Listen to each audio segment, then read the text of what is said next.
Deus me entregou para falar a respeito de salvação, me parece estar em sintonia com algumas coisas que eu vi acontecer aqui no culto hoje. Eu prestei atenção no último cântico que o período de louvor entoou e falou de salvação. Eu prestei atenção no cântico do círculo de oração e falou de salvação. Eu prestei atenção no cântico dos adolescentes e falou de salvação. 3 confirmações que para mim é mais do que suficiente para entender que o que Deus quer que se pregue aqui nessa noite é salvação. E por que Deus quer que preguemos salvação na noite de hoje? Porventura todos nós não já estamos, vamos dizer, cansados de ouvir falar de salvação?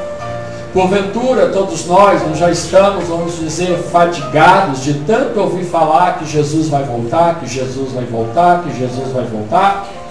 É até pertinente, possível, que alguém se sinta cansado com esse tema, mas nós não podemos deixar de acreditar que, apesar da salvação ser uma mensagem que pregamos com certa frequência, que pregamos com certa assiduidade, muitos dos nossos ouvintes caminham para longe da salvação. Muitos dos nossos ouvintes caminham para bem distante ao projeto de salvação que Deus tem para a vida deles. É por isso que é importante, e Deus quer que nessa noite falemos de salvação. Poderíamos perguntar, qual é o sentido da nossa fé se não fosse salvação? Quem aqui estaria servindo a Deus se não fosse pela salvação?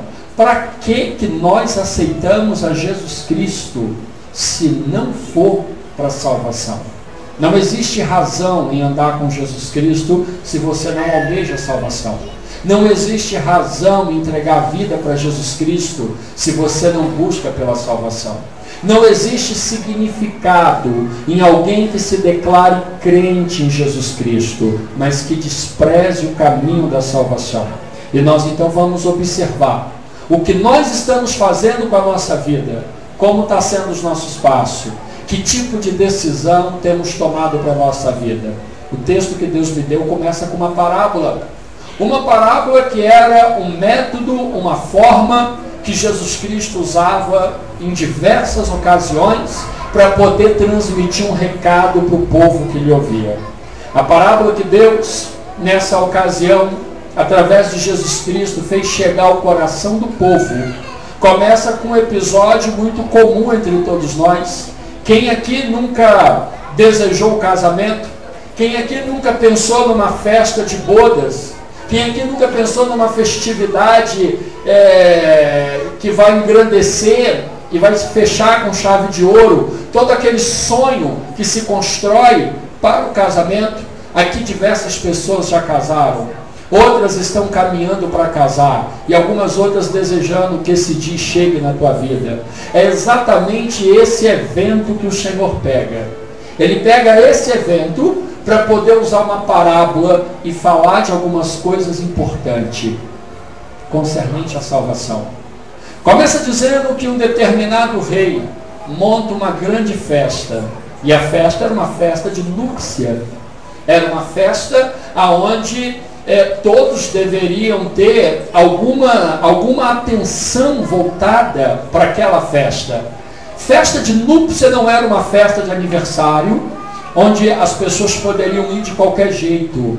Festa de núpcia não era uma festa de Halloween ou uma festa de fantasia, que as pessoas poderiam se travestir de personagens e aparecer lá com uma veste que não fosse a adequada e a real. Festa de núpcia era uma festa peculiar. E na ocasião, essa festa tinha um costume entre aquele povo. Antes daquela festa acontecer, expedia-se 2 convites. O primeiro convite se direcionava às pessoas convidadas e notificava as pessoas que elas estavam convidadas para participar de uma festa de núpcia. Aquelas pessoas com o primeiro convite sabiam que teria um prazo, teria um tempo para elas poderem se preparar até o segundo convite chegar. Porque o segundo convite iria chegar. Ninguém que recebesse o primeiro convite ficaria esquecido sem o segundo. Não havia como desmembrar os dois convites. Eles iam em tempos diferentes, mas eles eram certos de chegar até a vida daquelas pessoas. A pessoa recebia então o primeiro convite e ela estava avisada que iria participar de uma festa nupcial. A partir dali, ela tinha que se preparar. Ela tinha que se preparar, porque quando o segundo convite chegasse, ele era chamado do convite da chamada. Era quando as pessoas tinham que se levantar e partir, porque a festa estava pronta, esperando os convidados. Eu não sei se isso reflete alguma coisa para vocês, dentro do que Deus tem para a nossa vida. Mas quantos de vocês aqui têm a certeza de que foram chamados por Deus? Então diga para o teu irmão, o primeiro convite já chegou. Se você tem a certeza que Deus te chamou, você tem um primeiro convite. Mas tem um problema. Ter o primeiro convite significa que você está no tempo de se preparar, porque o segundo a qualquer hora vai bater na porta. Ter o primeiro convite significa que você não pode mais perder tempo. Você não pode mais ficar de qualquer forma. Você não pode mais andar de qualquer jeito. Quem tem o primeiro convite tem que se preparar para a festa nupcial. E o que significa isso, pastor? Significa que se Deus te chamou, ainda hoje, como pecador, Deus está usando de misericórdia para você se consertar. Deus está usando de misericórdia para você mudar o seu comportamento. Deus está usando de misericórdia para você alinhar a sua vida à luz da palavra de Deus. Deus ainda está usando de misericórdia para arrancar as coisas que não deveriam mais fazer parte do seu dia a dia, não deveriam mais fazer parte da sua personalidade, não deveriam mais fazer parte dos seus costumes, não deveria mais fazer parte do teu jeito, não deveria mais fazer parte dos hábitos que você tem. Por quê? Porque você já tem um convite, você saiu do mundo, você faz parte de um grupo de pessoas que Deus selecionou para a festa nupcial. Deus te escolheu para a salvação.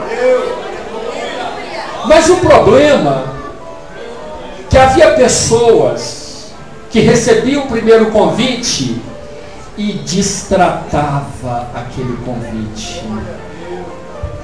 Segurava o primeiro convite nas mãos e tratava eles de qualquer jeito. Deixa isso daí, quando der eu vou. E esse tipo de gente não se preparava. Esse tipo de gente carregava o nome de convidado. Esse tipo de gente carregava o nome de alguém que tinha sido escolhido. Esse tipo de gente carregava o nome de alguém que tinha sido lembrado. Mas esse tipo de gente era gente extremamente descompromissada com aquele convite. Eles tinham um convite, mas eles não se preparavam. Quantas pessoas estão dentro da igreja com um convite para a salvação, mas estão andando relaxadamente na presença de Deus? Quantas pessoas estão aqui agora ouvindo essa palavra que eu estou pregando, que não é minha, mas é de Deus, e que você até hoje tem não dado bola nenhuma para a santidade que Deus pede de você, para a vida com Deus que Ele tanto roga que você tenha? Quantas pessoas estão aqui sentadas ouvindo essa mensagem e o Senhor há tanto tempo te chama para oração e você é um preguiçoso e não ora, é uma preguiçosa e não ora? Ele diz: se prepara, eu já te dei o primeiro convite, você é minha escolhida para estar comigo na festa nupcial. Você tem que orar, mas você não ora. Você tem que se santificar, mas você não se santifica. Você tem que pensar nas coisas do reino, mas você só pensa na carne. E o Senhor está se perguntando: o que você está fazendo com o convite? Você está dizendo: não estou dando bola. Não estou dando bola para esse convite. Esse convite poderia ter chegado em Sodoma. Esse convite poderia ter chegado em Gomorra. E Jesus Cristo usou também essa parábola para dizer: ai de ti, Betsaida, ai de ti, Corazim, ai de ti, Cafarnaum. Se este convite tivesse ido para Sodoma e para Gomorra, eles teriam se convertido, se alinhado, se preparado de vestes nupcial para estar comigo nas bodas do Cordeiro. Pastor, quem são esses três? Betsim, Corazim, Betsaida e Cafarnaum. Quem são esses três, pastor?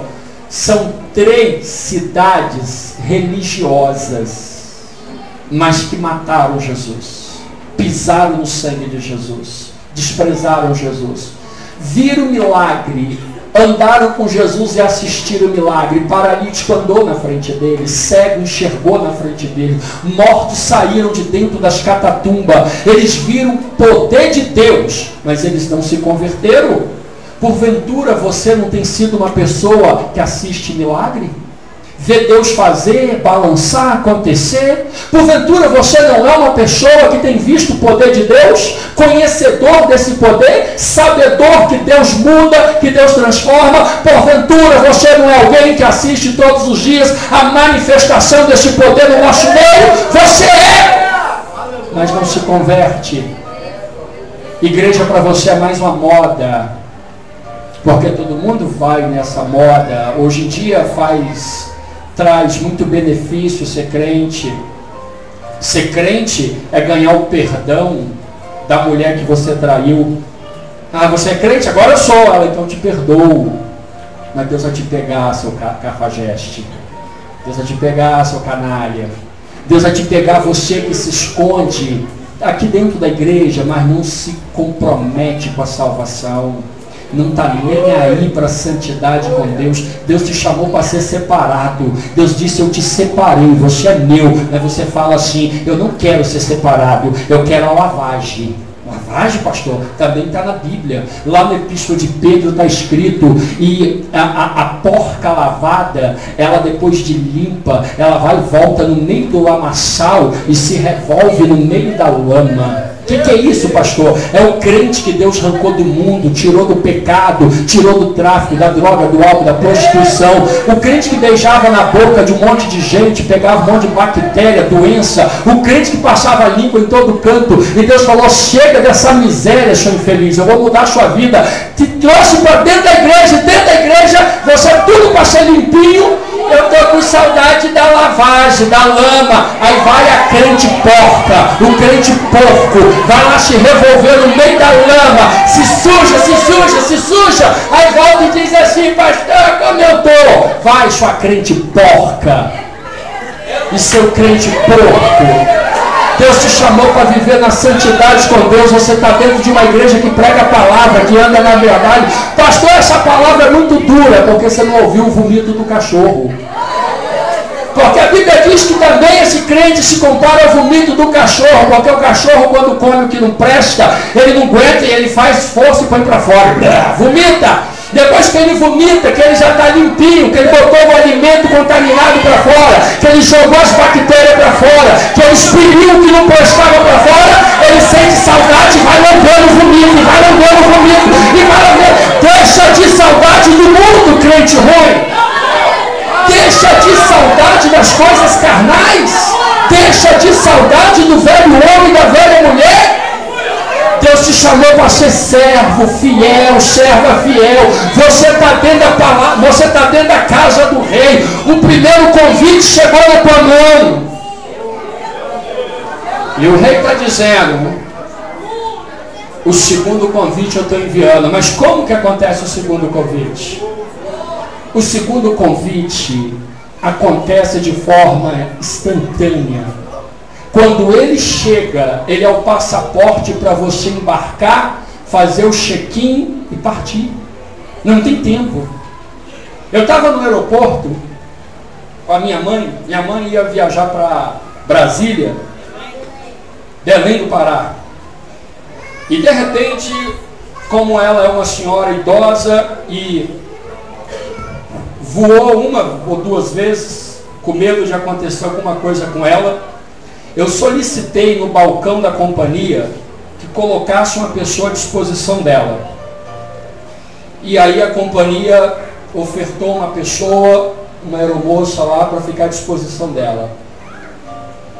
E disse para mim a pessoa do balcão: você vai esperar no portão de chamada, que a pessoa vai lá buscar ela e vai entregar ela na mão do seu irmão lá em Belém. Falei, ótimo. Só que a mulher me deu a informação errada e eu fiquei lá esperando. Quando começou o embarque, foi chamando, as pessoas foram entrando, embarque. De repente, aparece no painel de todo o aeroporto, os painéis espalhados, Dona Maria Oliveira da Encarnação, última chamada. Ou a senhora compareça, ou o avião está partindo, a senhora vai ficar. Fala para o crente, o segundo convite. Ele está atrelado à última chamada. Quando ele soar, ou você entra, ou você fica. Eu peguei a mão da minha mãe e eu falei, corre, velha, corre, corre porque nós vamos ficar para trás. E a gente saiu correndo, eu fui para outro portão que tinha que ir, o cara parou na porta do parou a gente na porta, disse, espera aí, pegou a maquinazinha dele, cadê o bilhete? Eu saco o bilhete, aí ela pegou o segundo convite, disse, está aqui. O cara foi no bilhete dela e plac, você é cidadã do céu, pode entrar. Aí ela entrou. Aqui tem crente que vai ficar. Porque ganhou o primeiro convite e abandonou, não se preparou, tá nem aí para a vida com Deus. E quando o segundo tocar vai dizer, não, eu também vou, vai. Vamos ver se você vai. A máquina de Jeová que identifica o cidadão do céu está lá. Quem entra e quem não entra. Quem faz parte e quem não faz. Ah, mas o meu marido entrou, eu também vou entrar. Lá não tem essa. O marido vai, a mulher fica. Ou a mulher vai, o marido fica. A minha mãe entrou, deixa eu entrar. Não tem essa. A salvação é individual. O segundo convite estava preparado e ele seria enviado, mas os convidados tinham que se portar. Só que quando eles se preparavam, eles recebiam uma veste nupcial. O rei enviava as vestes para todos os convidados. Os convidados então recebiam a veste. Ah, eu não tenho veste, não tem problema, o rei vai dar. Ah, mas eu nunca fui convidado para uma festa de tamanho glamour. Não tem problema, quem te convidou vai garantir as suas vestes. Quando as vestes chegavam, o convidado pegava e colocava aquelas vestes. O segundo convite vinha e ele ia para a festa. O rei prepara a festa, distribui os convites. Primeiro quem o rei chama?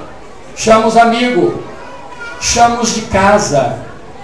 Chama os que tinham intimidade com ele, que assistia a ele. Primeiro o rei está chamando aqueles que estão perto dele. Só que cada um tem uma desculpa e diz para o rei, eu não posso ir, porque eu tenho que cuidar dos meus bens. O outro diz, eu não posso ir, porque eu estou ocupado com as minhas tarefas.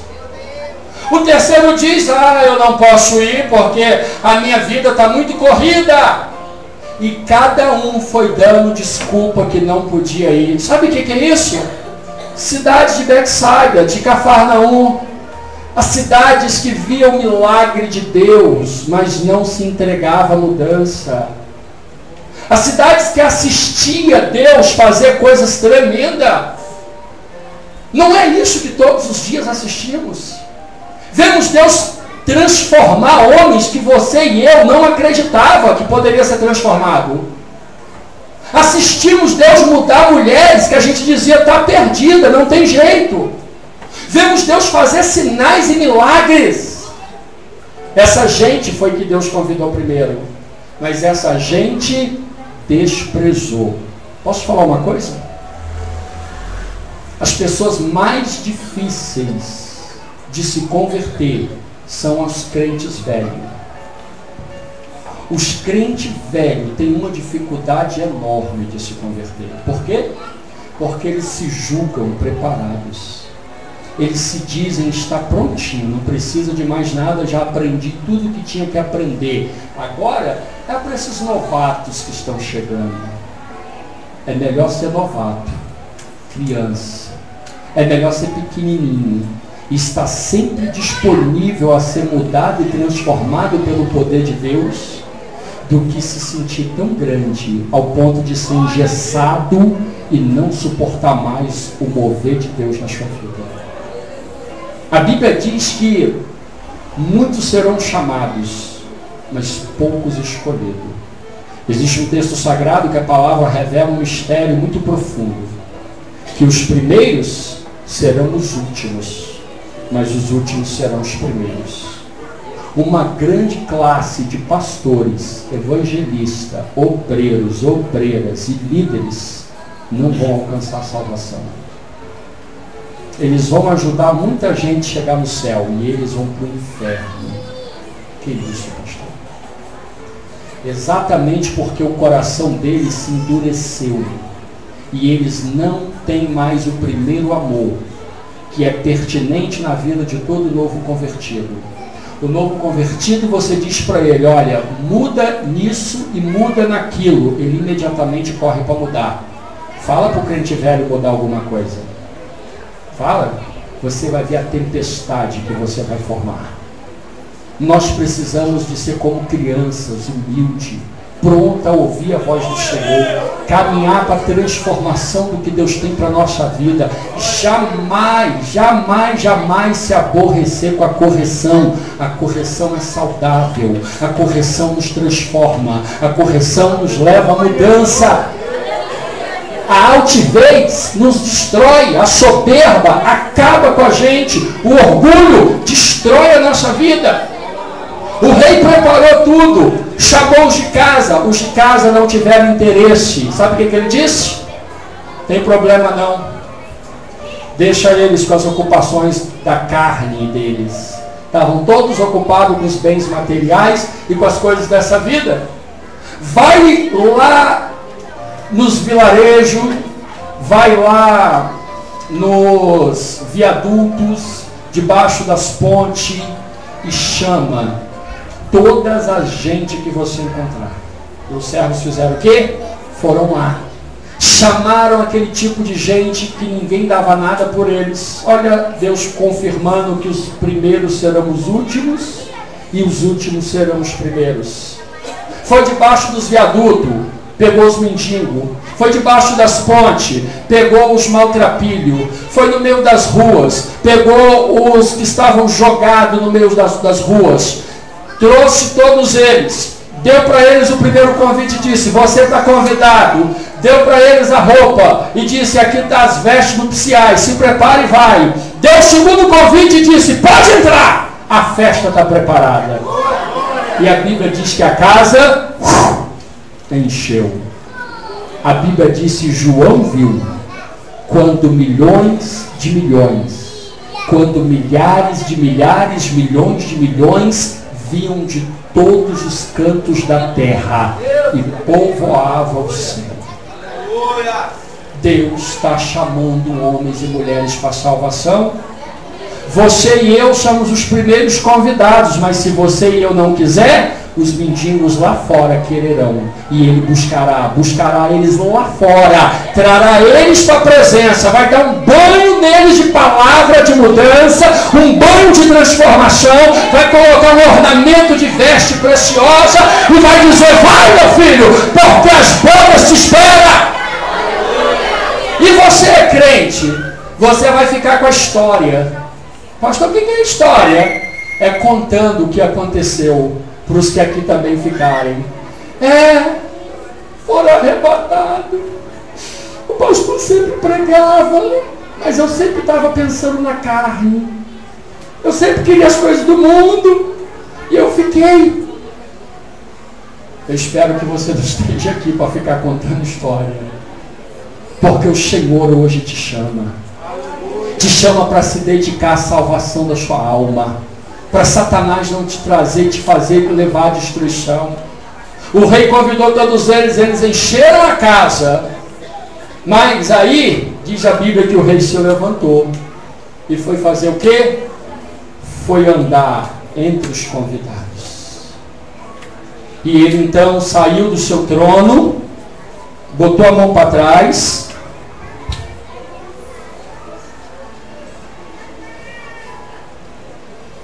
e foi observar os convidados. Ele queria saber como estavam os convidados. Ele foi perguntando os servos, deu veste para todos os servos. Lavou todos, lavamos. Todos tiveram as mesmas oportunidades, tivemos. De repente ele encontra um sem veste nupcial, ele para e diz assim: amigo, por que não está com as vestes nupciais? Aquele homem para, se constrange. Você também ganhou as vestes, por que ele não colocou? Você recebeu o primeiro convite, por que não se preparou? O segundo chegou à tua mão, por que você não veio pronto? Eu sei. O rei virou e disse assim para o servo: vem cá, amarra esse homem de pé e mão e lança ele nas trevas exteriores, aonde haverá choro e ranger de dentes. Lá o fogo nunca se apaga e a praga nunca morre. Pegaram aquele homem e arrancaram ele do meio da festa. Quem é esse? Aqui no nosso meio. Esse é aquele que não se preocupa com as vestes nupciais. Esse é aquele que não está aí com a santidade com Deus. Esse é aquele que está frente do modismo. Esse é aquele que está dentro da igreja, mas a cabeça dele está na treva, está na carne, está no pecado. Esse é aquele que somente está no nosso meio de aparência, mas o Espírito Santo está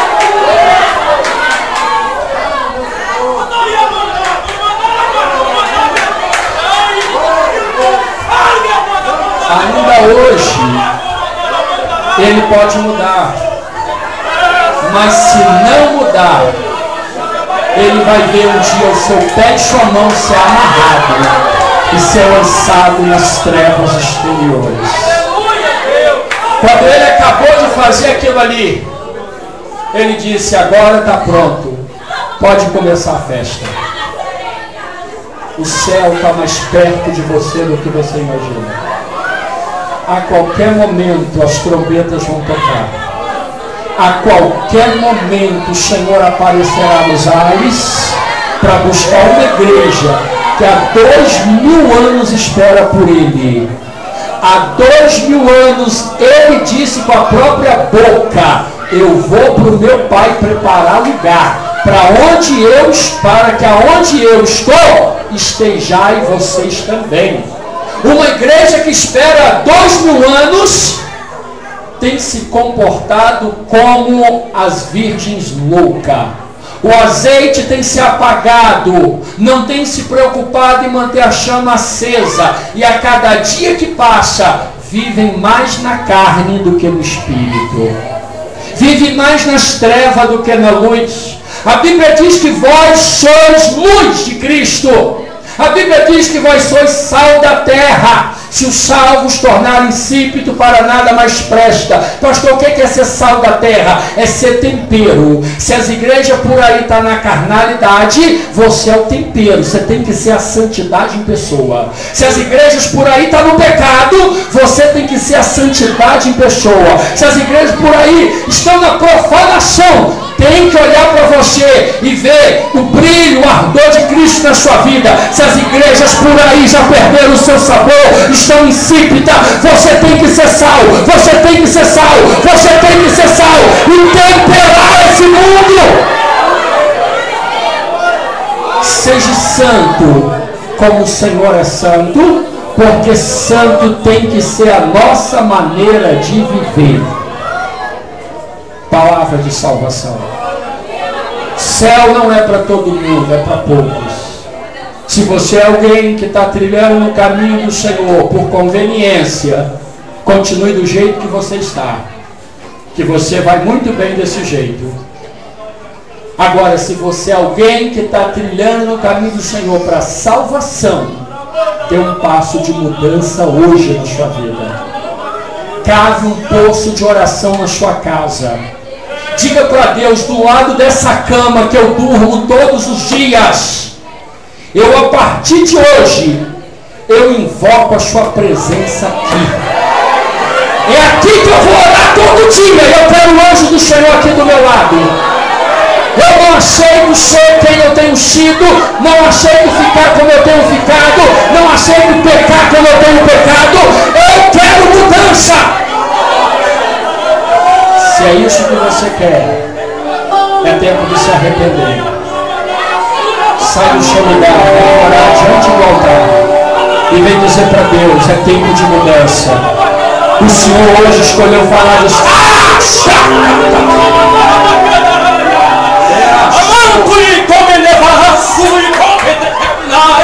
Eu estou nesta palavra na Arabanda Comanai.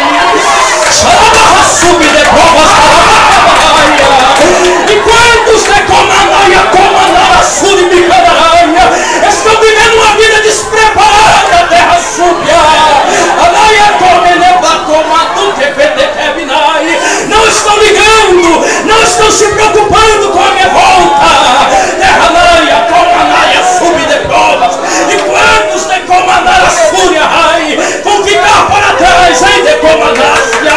Anarabasuri me Comanara Banaraia. Há um despertamento hoje.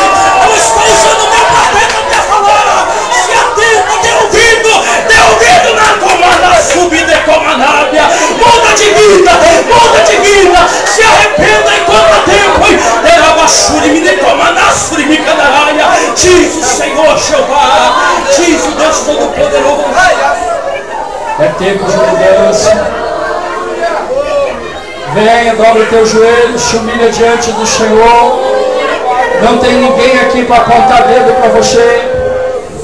Não tem ninguém aqui para te acusar. Não tem ninguém aqui para dizer para você que você está isso, que você está aquilo.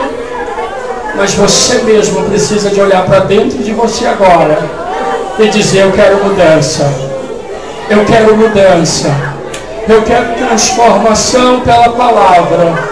Eu não quero viver, Senhor, diante de ensinamentos errados. Eu não quero viver diante de comportamentos equivocados.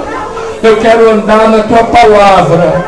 Por mais novo que você seja, por mais antigo que você seja na presença do Senhor, Deus, Ele quer de você arrependimento. Abra seu coração para Ele. Queria que o Everton ministrasse um louvor. Abra o seu coração para Ele, abra. Diga para Deus: eu quero mudança aqui. Você sabe onde tem que mudar.